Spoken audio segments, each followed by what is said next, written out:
warahmatullahi wabarakatuh. Assalatu wassalamu ala asrafil anbiya'i wal mursalin wa ala alihi wa sahbihi ajmain. Amma ba'du. Bagaimana kabar semuanya? Semoga kita selalu dalam keadaan sehat walafiat dan selalu dalam lindungan Allah Subhanahu wa taala. Sebelum kita mulai pembelajaran kali ini, alangkah baiknya kita berdoa dulu. Berdoa mulai. Selesai. Berjumpa kembali dengan saya, Ibu Ella Nurella, dalam mata pelajaran prakarya khusus untuk kelas 7. Dalam pertemuan kali ini, materi yang akan kita bahas yaitu tentang budidaya tanaman obat. Apakah kalian pernah melihat tanaman obat? Jenis tanaman obat apa yang pernah kalian lihat? Untuk lebih jelasnya, mari kita simak video pembelajaran kali ini.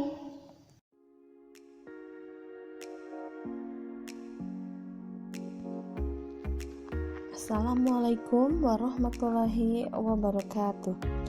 Berjumpa kembali dalam mata pelajaran prakarya untuk kelas 7.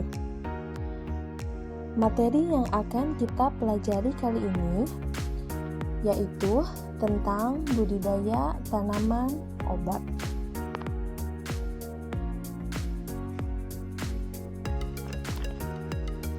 Namun, sebelum kita mulai, kalian harus tahu dulu tujuan dari pembelajaran kita kali ini. Tujuannya yaitu yang pertama, memahami komoditas tanaman obat yang dapat dikembangkan. Kedua, menentukan komoditas tanaman obat yang akan dibudidayakan. Ketiga, memahami tahapan budidaya tanaman obat. Dan yang keempat yaitu mempraktikkan tahapan budidaya tanaman obat.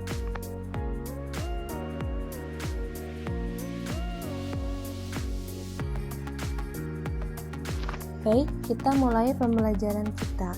Yang pertama ada jenis-jenis tanaman obat. Jenis tanaman obat dapat dikelompokkan sesuai bagian tanaman yang dimanfaatkannya, yaitu yang pertama ada bagian daun.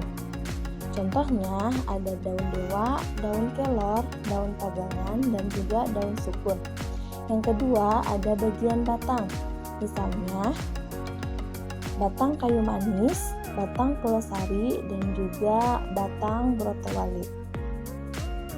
Yang ketiga ada bagian buah, misalnya ada buah jeruk nipis, buah belimbing wuluh, dan juga buah mengkudu ataupun buah kapulaga. Sedangkan yang keempat ada bagian biji, misalnya ada biji jamblang, biji pala, biji pirinang, maupun biji kecubung. Sedangkan yang keenam ada bagian bunga, misalnya ada bunga wijaya kusuma, bunga rosella, maupun bunga sepatu. Yang ketujuh ada bagian akar, misalnya ada akar aren maupun akar pule pandak. Dan yang kedelapan ada bagian umbi, misalnya ada umbi bawang merah, bengkuang, jahe, dan kunyit.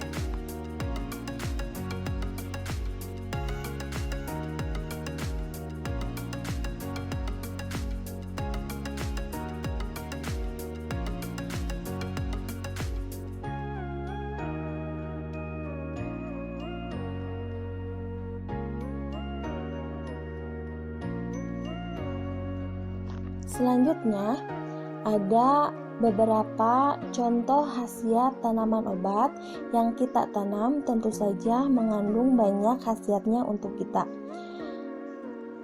Yang pertama ada tanaman bangle. Di sini khasiat bangle yaitu untuk mengobati sakit kepala, susah buang air besar, nyeri pada perut, sakit kuning, perut kembung, dan juga untuk melangsingkan tubuh. Kedua, ada jahe, yaitu untuk menghangatkan badan-badan, mengobati sakit pinggang, asma, muntah, dan juga nyeri otot. Yang ketiga, ada jenis tanaman obat seperti kencur, yaitu khasiatnya untuk mengobati sakit kepala, melancarkan keringat, dan juga untuk mengeluarkan dahak. Yang keempat, ada tanaman kunyit. Tentu saja kalian sudah tahu jenis tanaman kunyit ini karena banyak di pekarangan rumah yang sering ditanam oleh ibu-ibu rumah tangga. Tentu saja khasiat daripada kunyit ini sangat banyak sekali. Di antaranya yang pertama yaitu untuk mengobati diare. Bisa juga untuk mengobati masuk angin, hepatitis, dan juga kejang-kejang.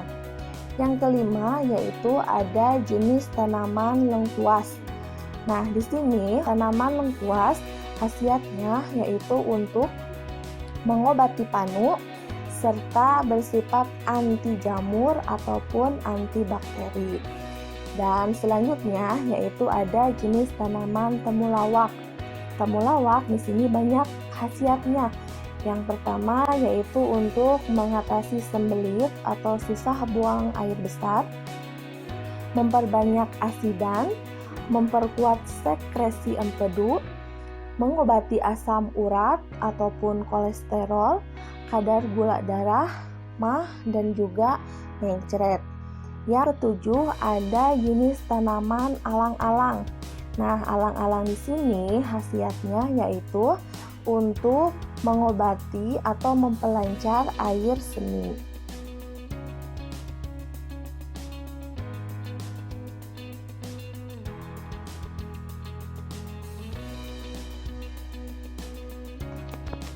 Selanjutnya ada faktor peningkatan penggunaan tanaman obat. Nah, di sini mengapa banyak diantaranya ibu-ibu menanam tanaman obat di pekarangan rumahnya?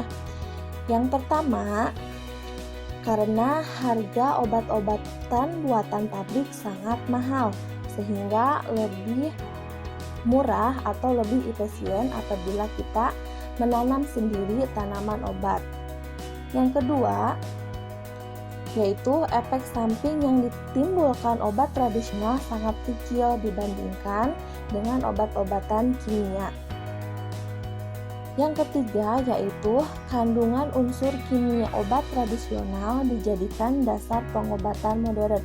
Tentu saja, bahan dari obat kimia itu bahan dasarnya dari tanaman obat herbal. Jadi tidak salah lagi apabila kita mulai dari sekarang membiasakan diri untuk menanam tanaman obat, khususnya untuk kita yang mempunyai pekarangan yang luas. Alangkah baiknya apabila dimanfaatkan untuk menanam tanaman obat.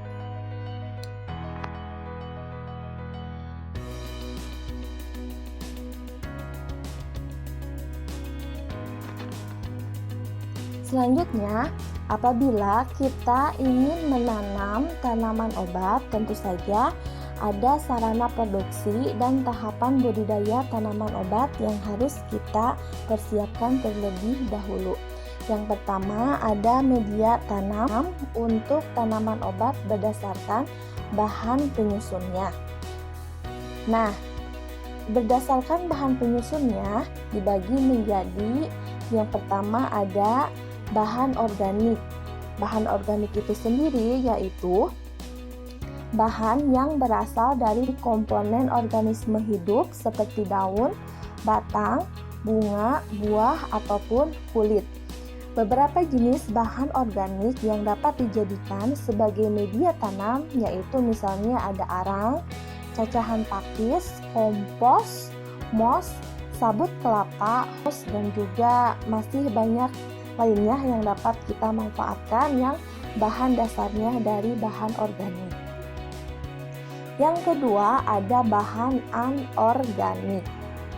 Bahan anorganik itu sendiri yaitu bahan yang berasal dari kandungan unsur mineral tinggi yang berasal dari proses pelapukan batuan induk di dalam bumi. Berdasarkan bentuk dan ukurannya, mineral digolongkan menjadi 4 bentuk, yaitu ada kerikil, pasir, debu, tanah liat. Selain itu, ada juga yang berasal dari bahan sintetis atau kimia yang dibuat di pabrik, seperti halnya gel, pasir, kerikil, pecahan batu, bata, spons, dan perlit.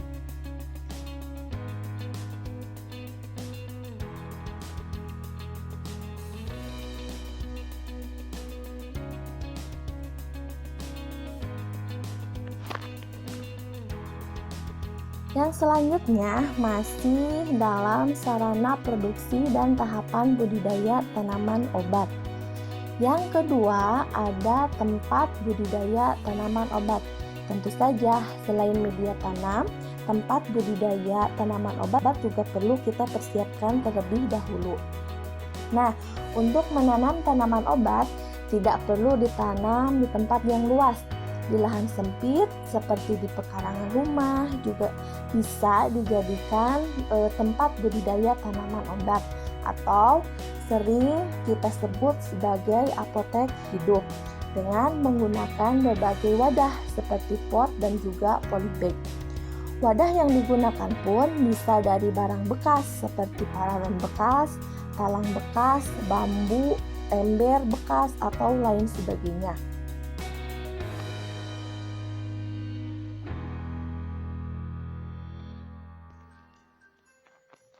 Selanjutnya ada alat budidaya tanaman obat. Ya, tentu saja alat budidaya tanaman obat pun sangat kita perlukan di sini. Yang pertama, alat untuk mengolah tanah. Yang kedua ada alat-alat potong. Yang ketiga ada alat untuk menyiram tanaman obat itu sendiri. Dan yang keempat ada cara untuk merawat alat bertanam atau cara perawatan alat bertanam. Dan yang keempat yaitu ada perawatan tanaman obat. Tentu saja perawatan tanaman obat sangat diperlukan untuk merawat tanaman obat tersebut tetap menjaga kualitas dan juga kuantitas tanaman obat itu sendiri.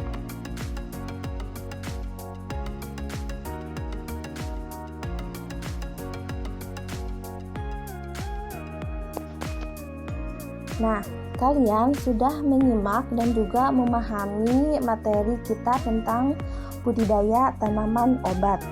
Nah, di akhir pembelajaran kita kali ini ada tugas pembelajaran untuk kalian, yaitu tugasnya carilah informasi tentang tanaman obat yang ada di sekitarmu atau yang ada di sekitar tempat tinggalmu, meliputi yang pertama, tuliskan nama tanaman herbal. Yang kedua, bagian tanaman yang dimanfaatkan. Yang ketiga, tempat untuk menanam tanaman tersebut. Yang keempat, ada bagian yang dimanfaatkannya. Kalian tulis dalam buku kerja masing-masing. Kalian foto hasilnya dan kalian kirim melalui WhatsApp.